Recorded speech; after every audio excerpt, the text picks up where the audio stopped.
झारखंड के एक छोटे से गांव का नाम था चंदनपुर। ये गांव भले ही छोटा था, पर यहाँ के लोग बहुत मेहनती और सीधे साधे थे।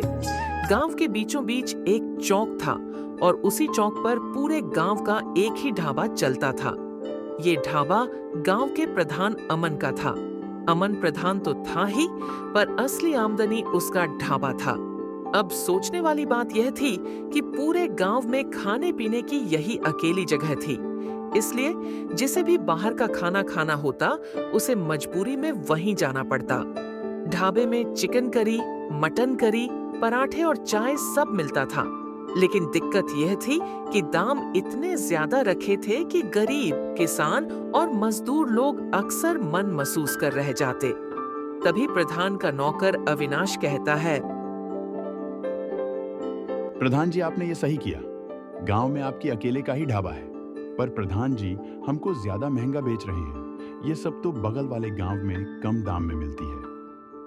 अरे तो बगल वाले गांव जाने में उनका खर्चा भी तो होता है, और गांव में हमारा इकलौता दुकान है। लोग मजबूरी में खाने आएंगे ही आएंगे।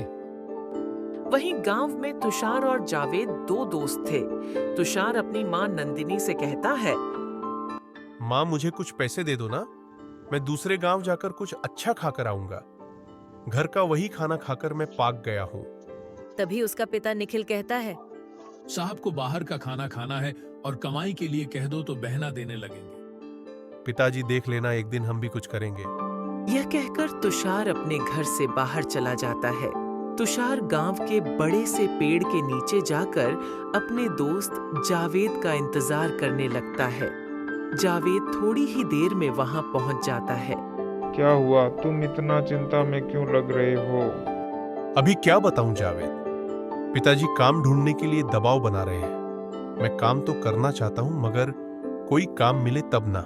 बात तो तुम सही कह रहे हो। अब मुझे ही देख लो, कब से काम ढूंढ रहा हूँ, मगर मुझे अब तक कोई काम नहीं मिला। खैर छोड़ो, जल्दी चलो, बाहर गांव जाके कुछ मसालेदार और चटपटा खा के आते हैं। चलो चलो, पर आज पैसे तुम देना मुझे। पिताजी ने कुछ भी नहीं दिया। फिर तुषार और जावेद दोनों ही बाहर की खाने के लिए निकल जाते हैं। दोनों जा रहे होते हैं। उन्हें एक ठेले के पास बहुत सारी भीड़ नजर आती है। अरे यहाँ इतनी भीड़ क्यों है? चलो जाकर देखते हैं। तुषार और जावेद भीड़ की वजह से देखने जाते हैं। जैसे ही वह दोनों वहां पहुंचते हैं, उन्हें वहां पर Avinash chicken curry, mutton biryani और भी चीज बेचते हुए दिखाई देता है। वाह, ऐसा लगता है ऊपर वाले ने हमारी सुन ली।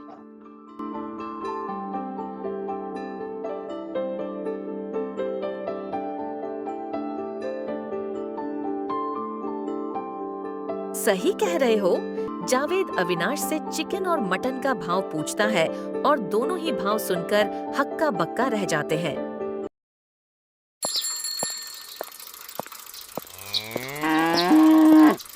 गर्मियों का मौसम था। देवनागर नाम के गांव में रमन नाम का एक गरीब किसान अपनी पत्नी सरला और एक बेटे के साथ रहता था। उसका बेटा भोनू 7 साल का था। माँ, आज कितनी ज्यादा गर्मी है। पिताजी को बोलो ना, घर में एक कूलर ले आए। बेटा, अभी हम लोगों के पास कूलर खरीदने के लिए पैसे नहीं है। घर में एक पंखा है, अभी उसी से काम चलाना पड़ेगा। लेकिन माँ, ये पंखा चलता कहाँ है? ये पंखा इतने धीरे धीरे चलता है कि इसकी हवा ही नहीं लगती।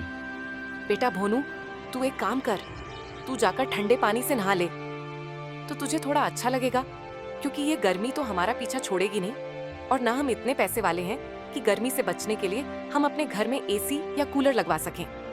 सरला अपने बेटे से ऐसा कह ही रही होती है कि तभी वहाँ रमन भी आ जाता है।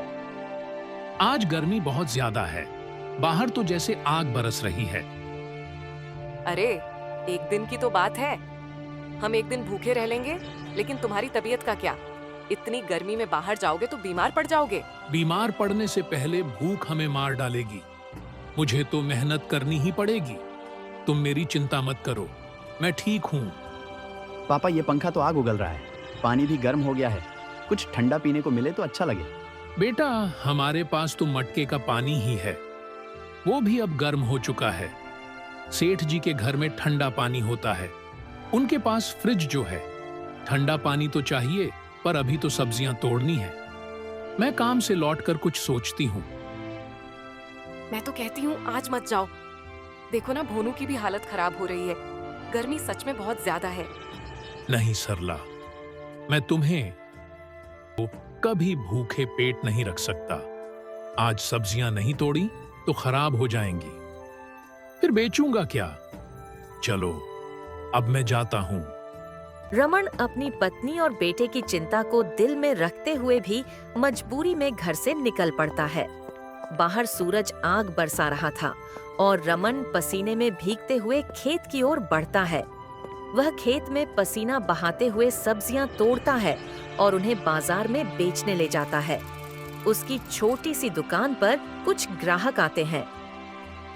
भाई आलू कितने रुपए किलो है? अरे भाई 20 रुपए किलो।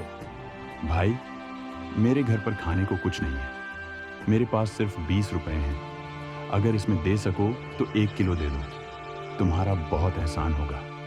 इतनी गर्मी की वजह से मैं काम पर नहीं जा पा रहा, इसलिए पैसे भी नहीं कमा पा रहा हूँ। इसीलिए घर में खाने को कुछ नहीं है।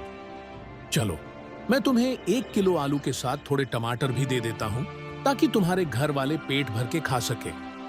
रमन उस ग्राहक को सामान देता है और फिर शाम ढलने पर अपनी कमाई समेटकर घर की ओर चल पड़ता है। सरला, आज मैंने एक गरीब आदमी को आलू और टमाटर दिए। वह गर्मी की वजह से काम पर नहीं जा पा रहा था। बेचारा कह रहा था कि घर में खाने को कुछ नहीं है। अरे तुमने तो फिर भी उसकी मदद कर दी। हमारे पास खुद कितना है रमन, फिर भी तुम्हारा दिल कितना बड़ा है। क्या करूं सरला, उसकी आंखों में भूख दिखी तो रहा नहीं गया। अपने लिए तो मैं रोज कमाता हूं, पर उसका क्या।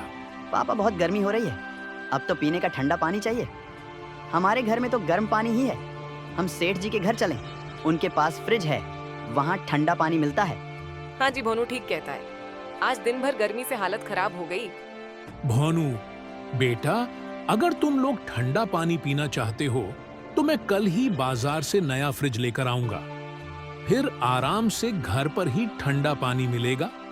सेठ जी के यहाँ पानी पीने जाओगे तो वह गुस्सा हो जाएंगे और बात भी बिगड़ सकती है।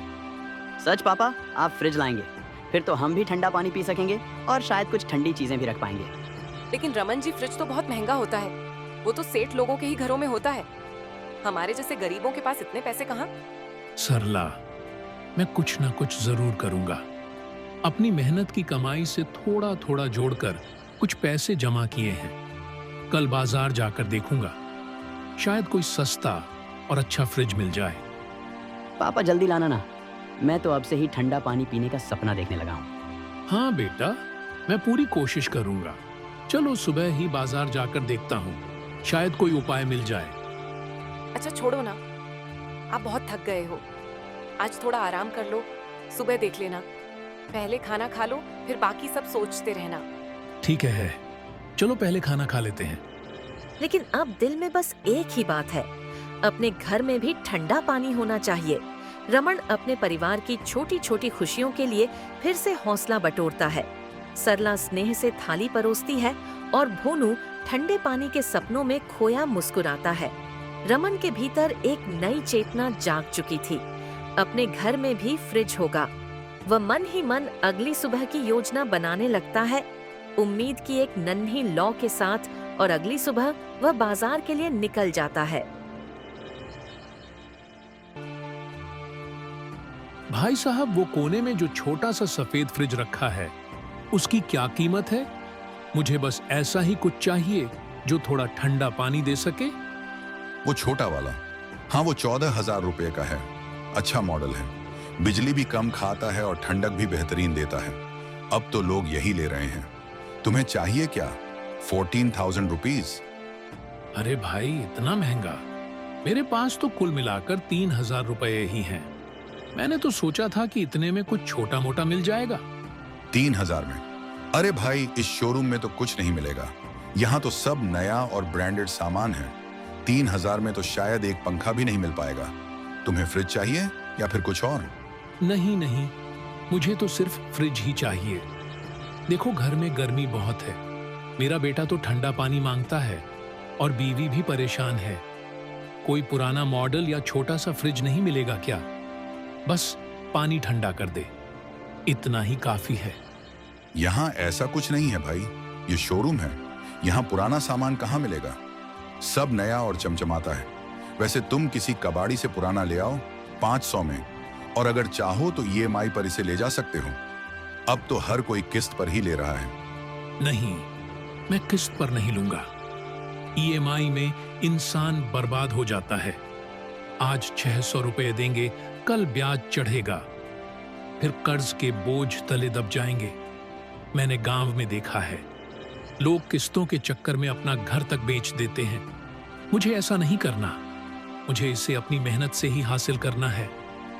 तो फिर आप यहाँ गलत जगह आ गए हैं। यहाँ 3000 रुपए में आपको कुछ भी नहीं मिलेगा, लेकिन आप एक जगह जा सकते हैं जहां आपको फ्रिज मिल जाएगा। यहाँ से बस 20 कदम पर एक दुकान है, वहां जाकर देख सकते हैं। लेकिन जब मैं रास्ते से आ रहा था तो मुझे वह कबाड़ वाले की दुकान कहीं नहीं दिखी। क्या आप मुझे उसका सही पता बता सकते हैं? देखो, यहाँ से बाहर निकलो, बाईं ओर मुड़ जाना, फिर सीधे चलते रहना। बाजार के आखिरी छोर पर एक चौराहा आएगा, वहां से दाहिनी गली में मुड़ जाना। वहां कुछ लोग पुराना सामान बेचते हैं, फ्रिज, पंखे, सब कुछ मिलेगा। लेकिन ध्यान रखना, जो भी लेना हो सोच समझ कर लेना, वरना बाद में पछताओगे।